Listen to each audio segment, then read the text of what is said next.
Hey gang, welcome back. It is I, DrBossKey, and we're very tired, but I wanted to go over a little secret feature that Sunny rolled out in one of the last updates with Shmup Creator. It is super, super cool. So why don't we hop over and we will jump into it. All right. Okay. So let me open up Shmup Creator and just show you the thing first, and then we'll get into how you enable this and the other bits and bobs around it. So basically, the feature is, if you imagine, well, let me just let it, come on, boot, boot, boot. So if you imagine, this is your screen. Well, you don't have to imagine, you can just look at my screen. So this is the play field, right? You can see my mouse here. So the feature is that we now have the ability to set basically an invisible rectangle that creates an invulnerability zone on the outside of that rectangle. And what that does is it keeps you from being able to kill enemies that are in that invisible rectangle area, right? Okay, so let me tell you a little story here. I got these guys. I was on this quest quite a few months ago. So these guys are just big enemies. They're just test enemies. They're set to 1 hit point in this case, just to make sure. And if I put them, so let me back up a little bit here. So this is, in my particular case, I have a horizontal scrolling game. Could be vertical too. But for the folks that don't know this, the inner yellow area, this is what the camera is rendering. This is what the player sees on screen. And this dotted area outside of the yellow is essentially what the camera sees. So in my particular game, one of the things, because I have a bunch of logic and things that I set up, I created a little bit more look ahead zone for the camera, so that I can trigger logic here on base triggers. You could do this. There's all kinds of other ways. This just happened the way that I wound up setting it up. It made sense for me because I wanted to visualize having enemies become awake, and then I wanted them to be able to do things outside of the camera and then come into the camera. So this feature works for you regardless of how you have your camera set up. So now, if I enable the runtime by pressing spacebar, you can see there that I'm basically killing enemies outside of the main camera, right? So you can see that again here. Man, the frame rate is just, it's eating. So, and I got a little message here that says, hey, I died. So now if I'm in game normally like this, you can tell that basically, that my bullets were able to come off screen here, and they were able to kill this enemy, right? So if I move this enemy further out, same thing, right? So, and if I enable scrolling, just so you can see it real quick, to give you a sense.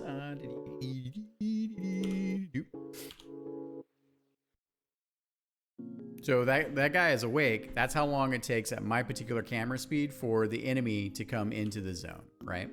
And once it wakes up, aside from invulnerability times and other things, you can tell that I can kill the enemy. So the problem with this is twofold, right? So one of the things is killing things that are off screen, not super fun, right? Like it's a shooter, it's a shmup. Killing things that you can see, super important, right? And then the secondary thing is that a lot of my weapons have what I call piercing. So when the bullet impacts an enemy, because I've turned on invulnerability, it continues to travel through that enemy. So, and that's one of the special things I like in the game, where you have these larger enemies, enemy strings, and you can kill all of them with these bigger weapons, right? So, and then the third thing is that I also have a lot of little popcorn enemies. Hey, kitty, did you come to visit? Nice. Yeah, and so popcorn enemies are basically just enemies that are very low health, and they usually die in one shot. And often in shmups, you have a lot of, geez, kitty, claws and everything. So, and you have a lot of very easy to kill enemies, depending on how you set up your thing, right? So your game as well. So, but again, that means that you're killing even more enemies when they're basically coming on screen. And even if you have a smaller window the reality is even if you put your spawners right on the edge of the camera, you don't have a bigger zone, you would start killing enemies in this space, right? All right, so that was my problem case. Now, from a gameplay design side of things too, the problem we have as creators, right, is you're going to spend more time with your game than anyone else pretty much on the planet will, right? So, which means is that even though, what am I trying to say? So even though you want to play like a normal player, right? You're always shooting, like you're always shooting. The problem is you know where all the spawns are. And even if you kind of forget them, your muscle memory kicks in over time because you're spending all this time. And so subconsciously or consciously, you are then already in position to shoot the things coming in. So you're like, oh, enemies come in, enemies spawn in, they're coming over here. You automatically move up to do that. Oh, the next wave is down here, or the next wave is here, or there's a diagonal wave, right? So, and you just through muscle memory wind up doing that. So that also means that the way you're tuning your game is even harder than regular players would experience it, because they're going to need to take many, many times to learn the spawn patterns if that's the type of gameplay design that you're going for, right? I hope that makes sense. But that also means that your game gets harder because of just you developer testing your game, right? Okay, so now that I've given you that kind of preamble, let me just close this here. Okay, so first off, let me take you over. I don't need that. Take you over here. All right, cool. So in your game structure, so this is where my gaming project is. So and then you see Bulo Studio, games, and then your game directory. And inside of that, you'll have basically you have a DBK. In my case, is the name of your project .game. So I've opened that up. Now, this is a bit more advanced. Be careful when you go into these files because you can wreck anything, little typos and anything like that. So the rule of thumb is the editor has to be closed. And you just saw I had that little pop-up that said, hey, this file's been changed. Would you like to update it? I'm just editing it in Notepad++. And so basically, you have to close the game or close the editor and then make a modification to the file. And then you load the editor, and then you check your changes. If you want to make more changes again, you have to do the same thing. Close the editor, make the change, save the file, and go from there. So, okay, cool. So now that you've got that, let me give this to you as well. So, by default, let's see here. All right, let's see here. One second. Open.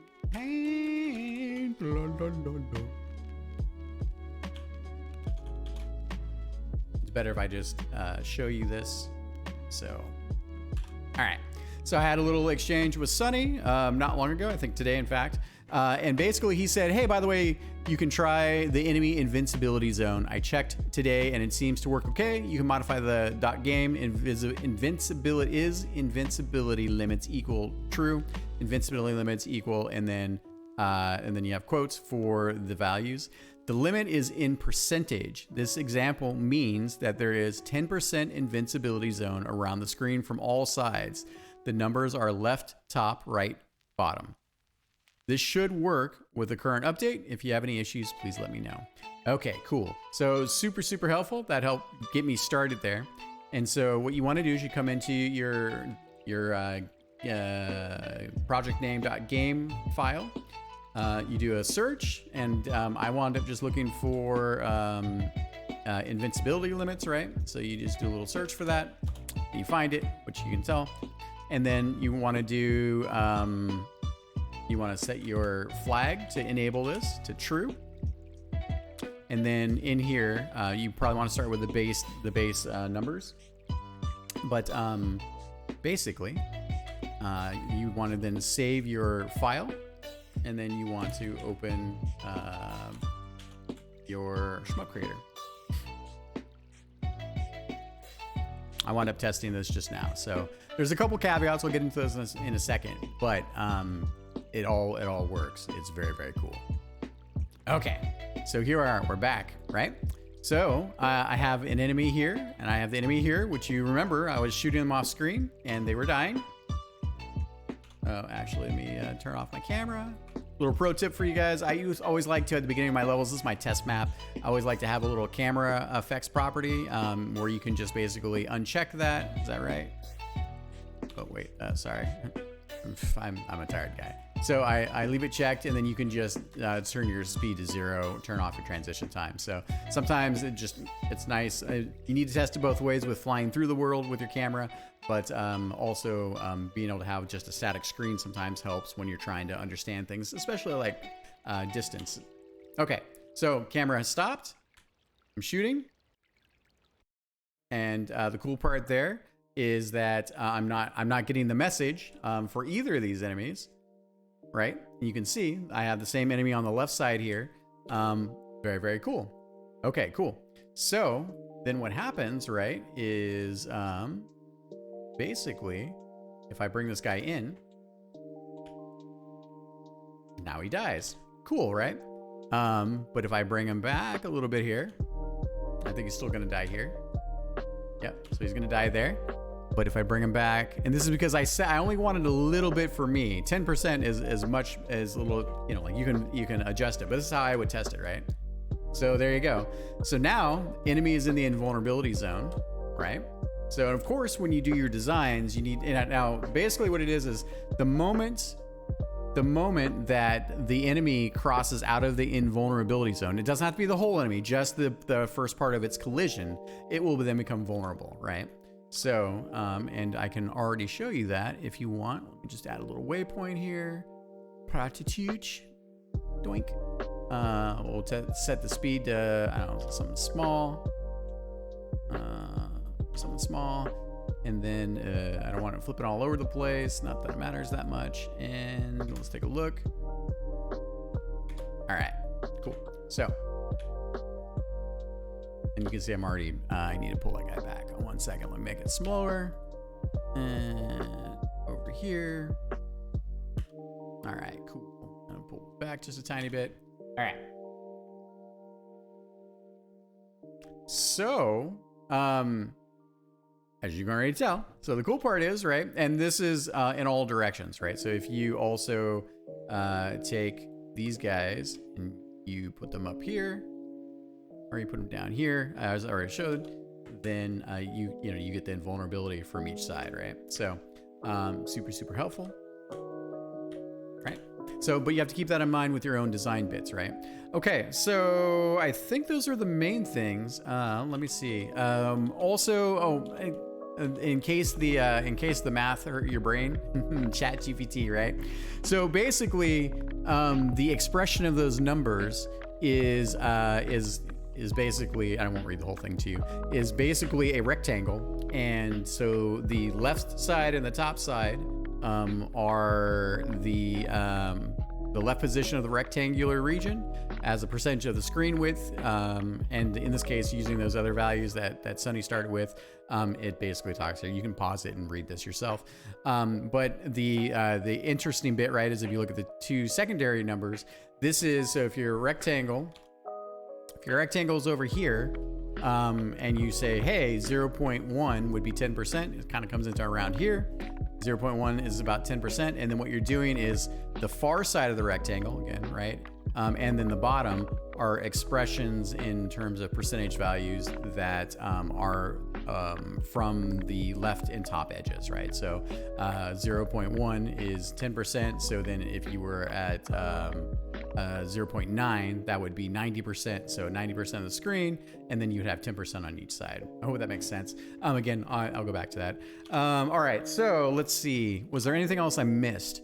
So we talked about where to change this. We talked about what it does and how to do it. So Sunny, thank you very much. This has been insanely helpful for me because one of the things that we're doing now that we just released our game Interstellar Sentinel is we are now getting a lot more playtesting, and we're starting to see more competition with people score chasing, with trying to get higher leaderboard ranks, and eventually people are going to realize that they're starting to kill things before they're even showing up. because the audio is there, you get points.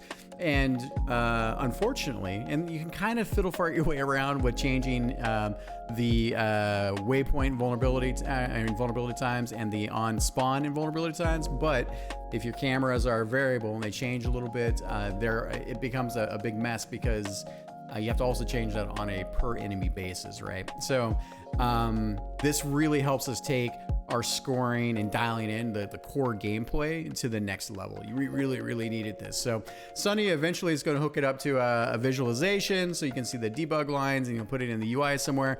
But for the folks that don't have that feature yet and really want this, and I encourage you to think about it for your own projects, this is us getting a little bit deeper, right?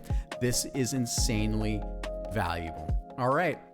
Thank you, everybody that's made it this far. Thank you so much for following the channel. Thank you for the subscribes and the feedback and supporting me on my own personal projects and this journey to learn this wonderful tool set. Thank you to the Shmup Creator developers for being responsive and really caring deeply. I mean, some of this development has been in development for a very long time, and it's very much a passion project. So, and it shows. I appreciate you. Thank you, everybody. Talk to you soon.